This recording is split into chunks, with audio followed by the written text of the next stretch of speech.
Hello YouTubers, I wanted to make this short video of my 44-gallon Pentagon soon-to-be reef tank. I wanted to make this video because I've read several comments from people on YouTube that say they do not like this tank, and if you have one you'll soon grow to not like it also. However, I do enjoy this tank, and I wanted to share with you some of the reasons why I do enjoy it.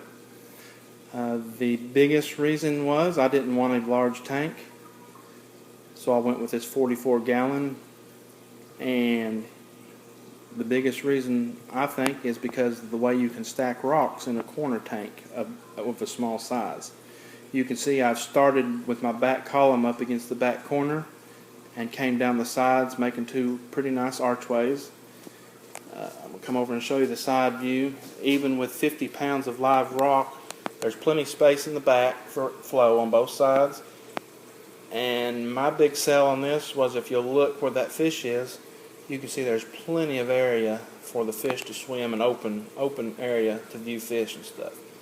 I didn't feel like if I got a smaller 40-gallon tank and packed 40 pounds of live rock in it, that I would have a lot of space for good flow and areas for my fish to swim, because I want to put some bigger fish in this, maybe some tangs or something, and I didn't feel like I could get that out of a rectangle style tank.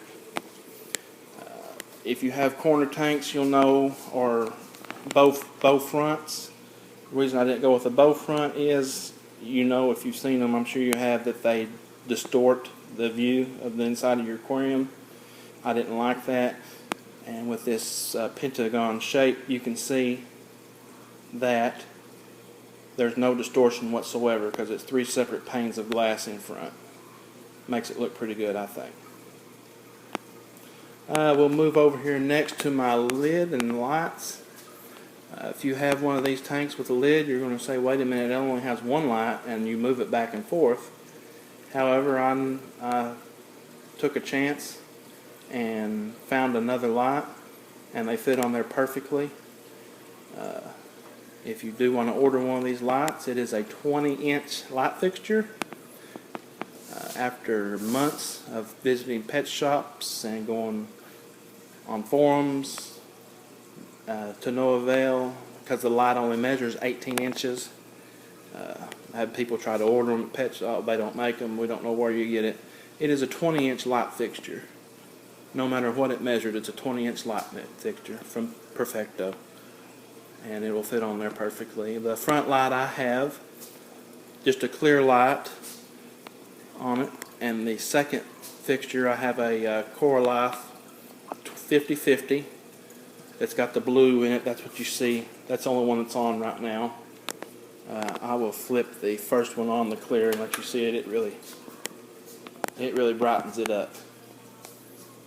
So, but I like the blue.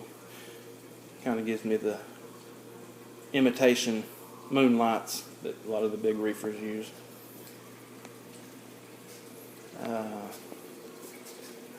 Next, I will move to my inexpensive wave makers. I bought two of these on Amazon.com for about 16 bucks a piece. They are 800 gallons per hour. Work perfect for me. They're virtually silent. I've got this one pointed down to create some current towards the bottom, and I've got the other one in the back. I don't know if you can see it or not, pointed up, causing me some surface agitation. Kind of a short story on that is, I cycled this tank. It took 3 or 4 weeks, a month maybe, and zeroed all my stuff out, put some fish in, and I had an ammonia spike, and I could not figure out what the deal was with the ammonia and nitrites. It was because I didn't have any surface agitation, and the gases and ammonia could not escape.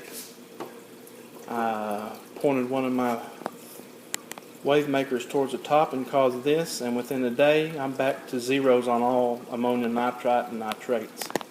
So it works pretty good. Next, I have my hang-on back Reef Octopus 1000 protein skimmer. Works wonderful for me, makes a lot of micro bubbles. It's a little dirty, I need to clean it, but you can see the stuff it's skimming out. See the bigger stuff that I like to see it have on it. It does have a break-in period. I was worried at first it went a month or so. Of course, I didn't hardly have anything in the tank for it to skim. And when it did start skimming, you've got to kind of adjust it up and down.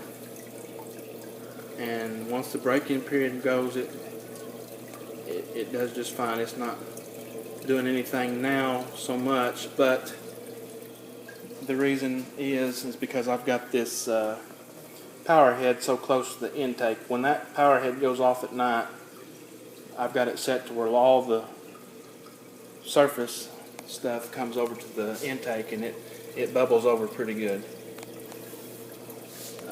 I've been told that the bubbles and water will start coming out of this little hole over here on the side, but that's as good as I got so far. It's not bad. And I left the sponges on the outtake. You can see it down there. It doesn't have any micro bubbles at all coming out of it. I've been told this was the best hang-on back filter there is, so it's just 180 bucks. So I splurged a little bit and got it.